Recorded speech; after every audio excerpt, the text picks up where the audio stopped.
Hello students, कैसे हैं आप सब। तो हम कर रहे हैं हिंदी के यहाँ पर एमसीक्यूज प्रैक्टिस क्वेश्चन है। अगर आप एचटेट की तैयारी कर रहे हैं या सीटेट की या फिर आप डी ट्रिपल एस बी की, जहाँ पर भी हिंदी के क्वेश्चन पूछे जाते हैं तो यहाँ से आप उनको तैयार कर सकते हैं। मेन ये एचटेट के लिए हैं। तो चलिए स्टार्ट करते हैं। 101 से हम करेंगे 15 to 20 क्वेश्चन के अराउंड करेंगे 10 to 15 मिनट की क्लास में। सीडीपी, हरियाणा जीके और हिंदी इंग्लिश की और भी क्लासेस अवेलेबल हैं, जिसमें मैंने आपको इनके प्रीवियस ईयर क्वेश्चन और इनके प्रैक्टिस क्वेश्चन कराए हैं। एक ही प्लेलिस्ट है जिसका नाम है एचटेट प्रीवियस ईयर क्वेश्चन, ठीक है, 2025। तो वो देखें और बाकी की क्लासेस आप वहाँ से ले सकते हैं। तो स्टार्ट करें। 101 है, दूध का जला छाछ को फूक फूक कर पीता है। इसमें हमें उचित विकल्प छांटना है कि ये क्या है। क्या ये संज्ञा पदबंध है या क्रिया पदबंध है या सर्वनाम पदबंध है या फिर विशेषण पदबंध है।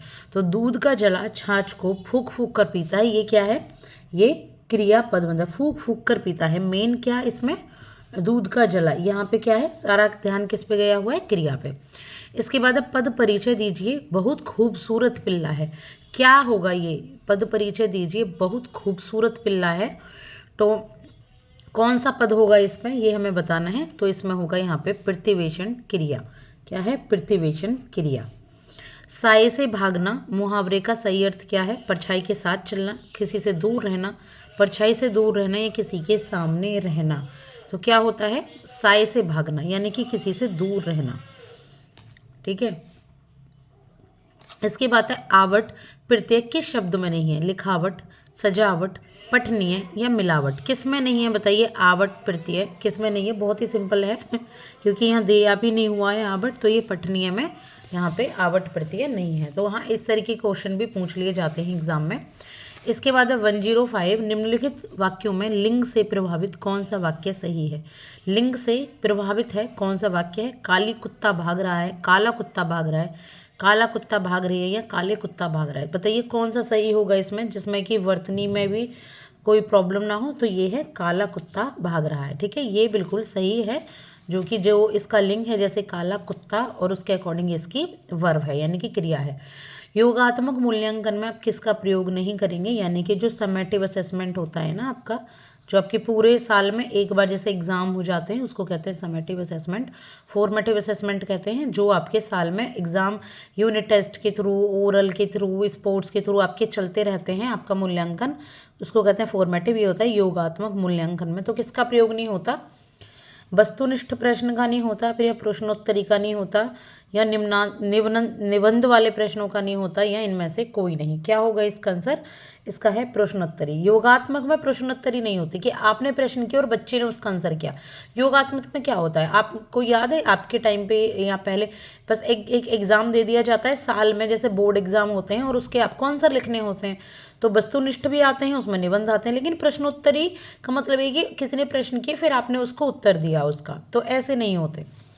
तो ये नहीं है नंबर सी। इसके बाद है भाषा के मूल्यांकन में सामूहिक चर्चाएं क्या करती हैं। सामूहिक चर्चाएं जो होती हैं जब भाषा का मूल्यांकन किया जाता है, जब इवैल्यूएशन भाषा के किया जाता है, तो सामूहिक चर्चाओं से क्या होता है, जो ग्रुप डिस्कशन होता है आपस में, उससे क्या होता है, विषय को समझाने में क्या समय की बचत होती है, या शिक्षक की ऊर्जा की बचत होती है, या शिक्षक को यह आकलित करने का अवसर देती है कि बच्चों की भाषा का क्या स्वरूप है, या फिर ये सभी ही सही आंसर हैं। क्या होगा इसका आंसर, ये सभी, ठीक है। समय की बचत होगी भाई, आपस में सारे बच्चे बात कर रहे हैं तो एक दूसरे की बातचीत को समझेंगे, शब्दों को समझेंगे। शिक्षक की ऊर्जा भी यहाँ पर बचती है। शिक्षक को, वैसे सबको यही आंसर सही लग रहा होगा ना, शिक्षक को यह आकलित करने का अवसर देती कि बच्चों की भाषा का स्वरूप क्या है, लेकिन यहाँ है आंसर नंबर डी। इसके बाद 108, पोर्टफोलियो में क्या क्या शामिल हो सकता है। बच्चों का लेखन कार्य होता है क्या पोर्टफोलियो में, या बच्चों के मौखिक कार्य संबंधी विवरण और टिप्पणियाँ, या दोनों ही होते हैं, या इनमें से कोई नहीं। तो इनमें से क्या होता है पोर्टफोलियो में शामिल, कोई नहीं, कोई भी नहीं होता इनमें से। इसके बाद है भाषा में सतत व व्यापक मूल्यांकन का उद्देश्य क्या होता है। जो आपका comprehensive and continuous evaluation test होता है ना, जो सीसीई इवैल्यूएशन होता है, तो उसका क्या उद्देश्य है कि भाषाई ज्ञान का आकलन होता है, या विभिन्न संदर्भों में भाषा के मौखिक एवं लिखित रूप के प्रयोग की कुशलता का आकलन होता है, या बच्चों को अनुत्तीर्ण करना, या साहित्यिक ज्ञान का आकलन करना। क्या होता है इसका आंसर, ये होता है नंबर बी, कि भाषा बच्चों को ओरली और रिटन में कितनी आ रही है, कितने वो स्किल्ड हैं इससे भाषा में, ठीक है, सी किया जाता है, इनके कंटिन्यूस एंड कॉम्प्रहेंसिव एवेल्यूशन किया जाता है। इसके बाद है 110, सतत और व्यापक मूल्यांकन में भाषा शिक्षक की क्या भूमिका है। वही क्वेश्चन है सी के बारे में, लेकिन भाषा शिक्षक क्या भूमिका निभाते हैं, जो लैंग्वेज सिखाते हैं जो टीचर, साक्ष्यों को छात्रों को उत्तीर्ण करना है क्या, या अनुत्तीर्ण करना, या सरल प्रश्न पत्र बनाना, या भाषा प्रयोग की कुशलता का आकलन करना। तो आंसर क्या हो जाएगा, नंबर सी, भाषा प्रयोग की कुशलता का आकलन करना इसका राइट आंसर है। भाई वो यही तो देखेंगे टीचर की बच्चों को भाषा कितनी आ गई है, कितनी और ज़रूरत है, तो कुशलता का आकलन करते हैं। अन्य विषयों का अध्ययन भाषा सीखने की प्रक्रिया को समृद्ध करता है। जो दूसरे विषयों का अध्ययन है उससे जब भाषा सीखी जाती है तो वो जो प्रोसेस है वो समृद्ध हो जाती है। कैसे, अन्य विषयों में शिक्षक बच्चों की भाषा पर ध्यान देते हैं, या अन्य विषयों में भाषाई संरचना की विविधता देखने को मिलती है। भाई जैसे आप भाषा सीख रहे हो लैंग्वेज, तो आप दूसरे सब्जेक्ट भी तो पढ़ते हो, जैसे जो इंग्लिश सीख रहा है वो ईवीएस भी तो पढ़ रहा है ना इंग्लिश में, वो इंग्लिश तो पढ़ रहा है लेकिन ईवीएस भी इंग्लिश में, मैथ्स भी इंग्लिश में, तो उससे क्या हो रहा है बताइए, यही तो हो रहा है कि अन्य विषयों में भाषाई संरचना की विविधता की, हाँ कैसे कैसे भाषा हो सकती है। देखिए जो कोई भी सामान होता है उसको हम यहाँ गुड्स भी कहते हैं, ठीक है, जो सामान होता है, थिंग्स भी यहाँ पे की कहा जाता है सामानों को। तो आपको भाषाई विविधता मिली ना, आपने कोई चीज़ बनाई उसको प्रोडक्शन भी कहते हैं, उसको मैन्युफैक्चर भी कहते हैं, मार्केट भी कहते हैं, बाजार भी कहते हैं। तो ये सब चीज़ें कहाँ से आती हैं, ये दूसरे भाषाओं को पढ़ने के बाद आती हैं, ठीक है। इसके बाद है 112 यानी कि 112, एक भाषा शिक्षक के रूप में आप किसे महत्व देते हैं। भाषा के ज्ञान को, पाठ्यक्रम को जल्दी समाप्त करना है, या ज़्यादा से ज़्यादा लिखित कार्य प्रदान करें, या भाषा के बच्चों को भाषा प्रयोग के अवसर प्रदान करें। बताइए क्या होगा इसका आंसर, ये होगा कि बच्चों को भी भाषा प्रयोग करनी भी तो आए। ये नहीं सिर्फ आपने पढ़ा दिया, आपने नियम समझा दिए, बच्चों को बोलने नहीं आते। बच्चों को भी एक तरीके से डेमोक्रेटिक टीचिंग कराएं और बच्चों को बोलना उसे सिखाएं। भाषा संसर्ग विधि का उपयोग क्या होता है, जो भाषा संसर्ग विधि है क्या है इसका उपयोग, भाषा सीखने के लिए होता है या व्याकरण सीखने के लिए, या भाषा और व्याकरण सीखने के लिए। अब ये तो नहीं हो सकता ना भाषा के लिए ना व्याकरण के लिए, ऐसा नहीं है ना। जब हम यहाँ भाषा की बात कर रहे हैं तो किसके लिए भाषा संसर्ग विधि का है, सिर्फ भाषा को सीखने के लिए। भाषा में ही व्याकरण आ जाती है, सम्मिलित हो जाती है, तो भाषा सीखने के लिए। इसके बाद 114, निगमन विधि की विपरीत विधि है। निगमन विधि जो होता है, आगमन और निगमन विधि दो विधि होती हैं, तो निगमन विधि की विपरीत विधि कौन सी है, आगमन विधि, ठीक है, जो आपकी डिडक्टिव और आपकी इंडक्टिव आपकी जो विधियां होती हैं, ठीक है, वो होती है आगमन विधि, इसकी उल्टा। अब है आपका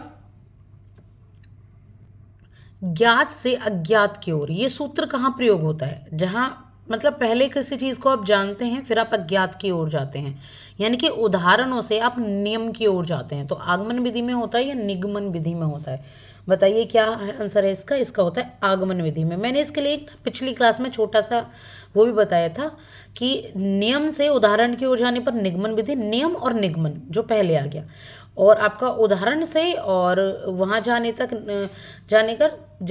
तो ये आगमन विधि। तो उदाहरण का मतलब यही तो है ज्ञात, उदाहरण मतलब आप किसी चीज़ को जानते हो, अज्ञात क्या होता है, रूल्स जो होते हैं वो, तो ये होता है आगमन विधि। इसके बाद उदाहरण विश्लेषण नियमीकरण का क्रिय क्या होता है, का क्रिय निगमन विधि है, जहाँ पे उदाहरण है फिर विश्लेषण है फिर उसका नियम बताया गया। तो किस में है ये बताइए, ये बहुत आसान है, अभी अभी मैंने बता चुकी हूँ, ये आपका आगमन विधि में ही। मैंने बताया ना पहले, अगर उदाहरण आ गया ऊ स्वर, और आगमन के आ में क्या आ रहा है, ये भी स्वर है, तो ये न्यूमेनिक टेक्निक होती हैं, जिससे आप आसानी से इस चीज़ को समझ पाते हैं, वरना इसमें ना सब कन्फ्यूज हो जाते हैं। तो आगमन विधि होता है जिसमें पहले उदाहरण फिर विश्लेषण होता है फिर नियमीकरण होता है। इसके बाद निगमन विधि में बल किस पर होता है, रटने पर, लिखित कार्य पर, खोजने पर, या फिर सृजन पर।